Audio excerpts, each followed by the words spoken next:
Assalamualaikum warahmatullahi wabarakatuh. Jumpa lagi dengan saya Eva Nirmala dalam pembelajaran Bahasa Indonesia. Hari ini materi yang akan dibahas mengenai pidato.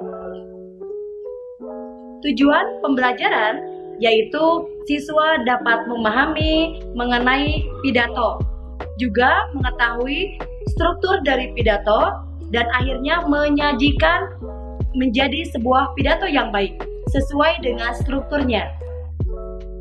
Pidato adalah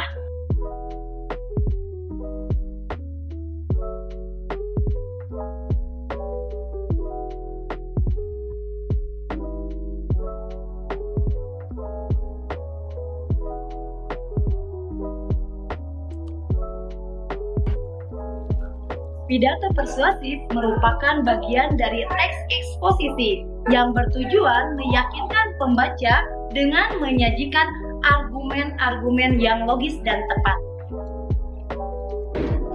Jenis-jenis pidato ada metode impromptu, naskah, hafalan, extemporan. Metode impromptu yaitu pidato dengan cara spontan tanpa adanya persiapan terlebih dahulu. Metode naskah dengan membaca naskah yang telah dibuat. Ada metode hafalan, menghafalkan naskah yang sudah dibuat. Kemudian dihafalkan kalimat per kalimat.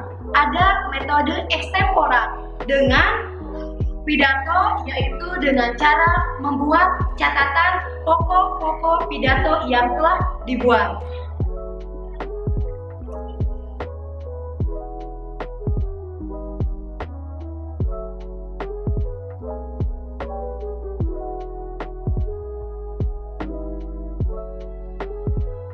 Struktur isi teks pidato persuasif ada pernyataan posisi, tahap argumentasi, penguatan pernyataan posisi. Sekarang ada contoh pidato yang disampaikan oleh Haura sesuai dengan struktur pidato persuasif. Silakan menyaksikan.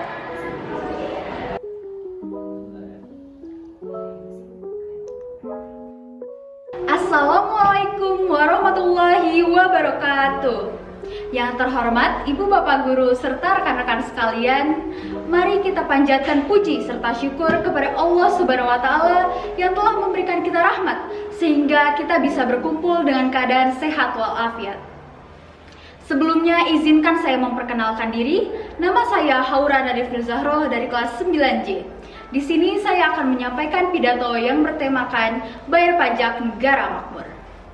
Seperti yang dikatakan oleh Albert Einstein, the hardest thing in the world is the income tax. Memahami pajak merupakan hal tersulit di dunia. Namun sebelum itu, saya ingin menanyakan, apakah di sini ada yang tahu apa itu pajak? Nah, jadi pajak adalah iuran atau anggaran wajib yang dibebankan kepada warga negara. Apakah hanya warga negara Indonesia? Tentu tidak. Setiap warga negara atau setiap negara memiliki sistem pajaknya masing-masing. Nah, lalu apa saja sih fungsi pajak? Tentunya fungsi pajak ini banyak sekali, tergantung jenis pajak yang dibebankan kepada warga negara. Nah, seperti apa sih contohnya? Yang pertama adalah fungsi pajak untuk pembangunan negara, di mana ketika kita membayar pajak, otomatis kita ikut serta dalam pembangunan negara. Misalnya, fasilitas negara. Sebagai warga negara yang ingin mewujudkan impian negaranya, pasti kita butuh fasilitas yang lengkap, fasilitas yang bagus. Maka dari itu, disinilah fungsi pajak. Fungsi pajak yang kedua adalah stabilitas negara. Bagaimana kita mengembangkan warga negara?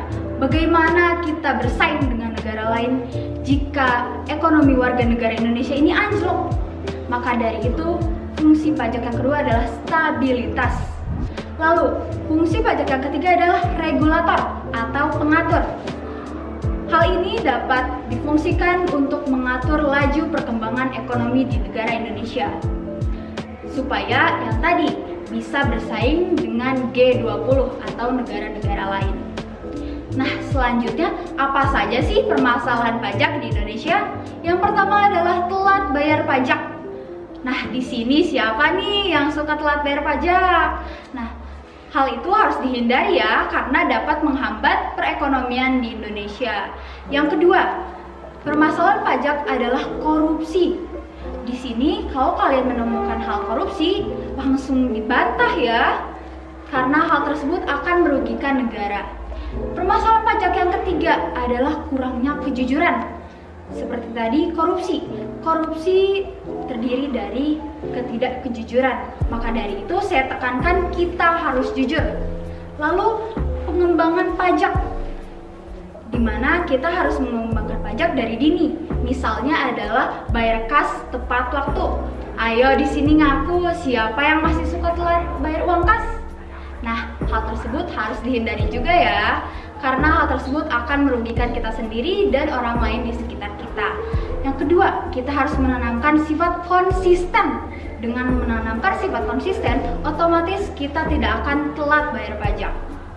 Yang ketiga adalah kejujuran tadi.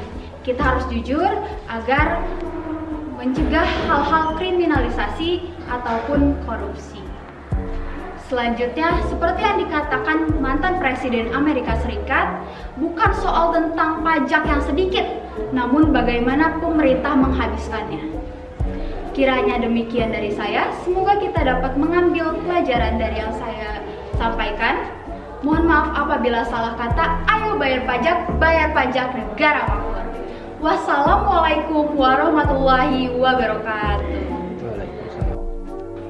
Demikian materi pidato kali ini. Kita bertemu di materi selanjutnya. Terima kasih.